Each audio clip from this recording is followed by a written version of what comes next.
Let's talk obstetrics and gynecology in a real and authentic way. Follow along with me, Steph Max, as we dive into today's topic, which is the macroscopic structure of the uterus. So, in anatomy, right, when we hear the word macroscopic structure of any organ, that means what you can see or the parts that you can label with your naked eyes or that is visible to your naked eyes.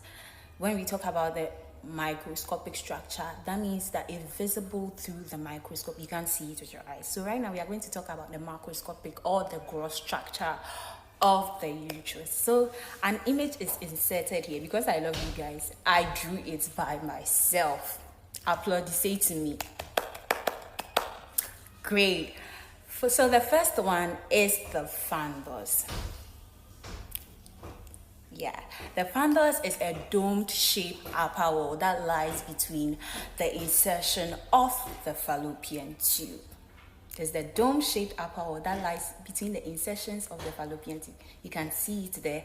The next one is the cornus. The cornus is the upper outer angles where the fallopian tube connects to the uterus. Or somebody will say it is the junction between the uterus and the fallopian tube, right? Cornus are two, right?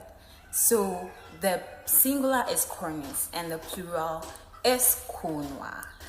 Right, the next one or the next structure that we are going to talk about is the cavity. The cavity is a triangular shaped space within the uterus. The cavity has its base of the triangle uppermost. The cavity is bounded by the anterior, that is the front wall of the uterus, and the posterior, that is the back wall of the uterus. The next one is the body or the corpus.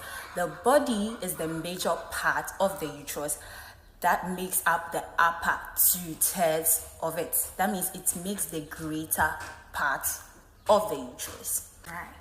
The isthmus is the narrow section that connects the uterine body to the cervix. So it expands during pregnancy to form the lower uterine segment.